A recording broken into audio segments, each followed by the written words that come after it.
what do you think about iodine supplementation? I don't think it's really necessary, personally.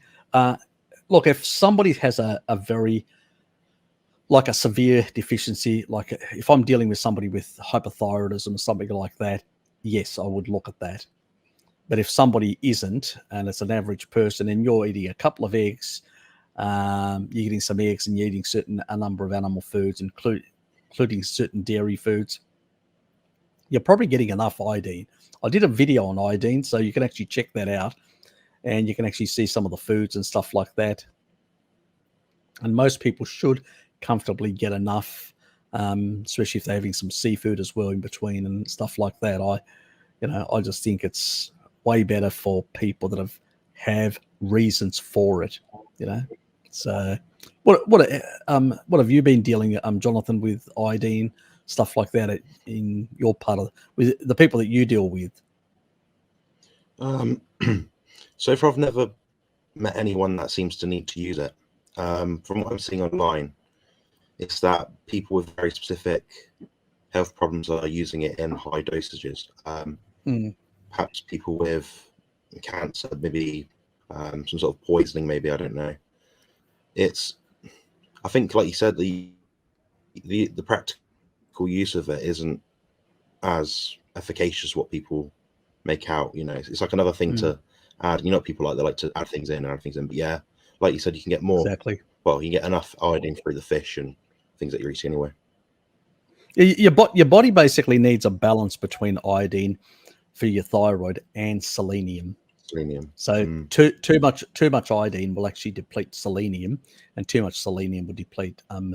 But you can tolerate a bit more when it comes to selenium than you can tolerate the other way with iodine. So if you go high iodine, you can really deplete selenium, which is important for glutathione. Where on the other hand, and that's another good reason, most animal foods will have slightly more selenium to iodine, because the selenium is also being used for glutathione and many other certain functions, not only for the thyroid, where the iodine tends to be highly concentrated within primarily the thyroid, but also a bit in the heart and the brain. But primarily it's the highest organ usage will be the thyroid gland. So, I mean, most people, if they're eating a couple of eggs and eating some dairy and stuff like that, they're probably going to get more than enough. For having some organ meats, definitely they will. You don't need a massive amount. You may need a bit more, as Jonathan said, if you've basically got some underlying health issue. But, your run-of-the-mill carnivore is not going to have that issue or that requirement. And you could create other imbalances by supplementing. That's the problem with supplements. Like zinc. You get enough zinc, and when you get it in the food matrix, the body, through the metalloproteins in your gut lining, will actually take a certain amount of copper and a certain amount of zinc and a certain amount of different nutrients. But if you actually put a supplement, you overload that pathway, and you'll actually deplete your copper levels, which are also much lower on most carnivore diets. So it's not a good idea to take a zinc supplement, unless you're actually eating a whole lot of foods which are very high in copper.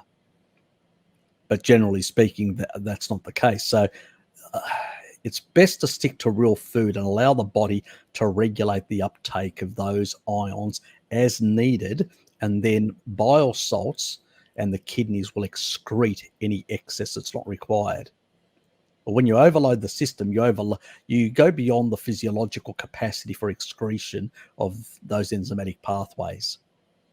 And you also create too much of a, let's say, it's like if you've got, it's like bringing to a party a lot of different materials, like shitloads of bricks, and very little of the other material. So it's going to be really hard to put it all together, the home. And it's the same sort of thing when you actually shove in a whole lot of other things. I can understand when people have deficiencies. They're coming off a veganurized diet or a SAD diet. They have and you do a 3-month sort of, let's get the B vitamins up. Let's get the fat soluble vitamins up. Let's get do some mineral mineral supplements as well, like trace minerals and stuff like that. That I can understand, because I've done that myself, and I've recommended that myself to people in the early stages. But it's not a good thing to continually, do that for a very long period of time. That can create problems, And people say, well, because do we need the excess? We need some copper, but too much copper is a problem.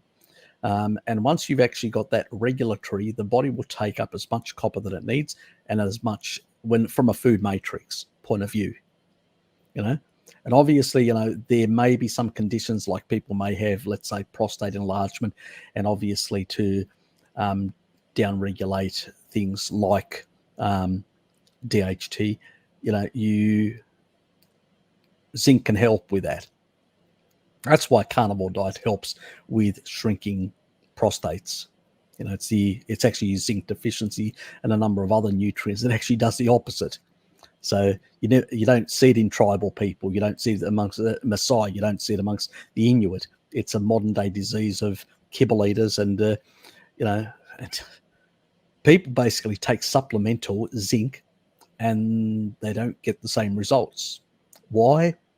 Because it's not the same like in food matrix, and it has a different ionic properties, and it binds to different receptor sites very differently. Actually, the stuff that comes from food than the stuff comes from supplements, especially cheap supplements, that are bound to other things which make it difficult to bind to certain receptor sites or to be utilized by certain receptor sites as a coenzyme. So it's not the same.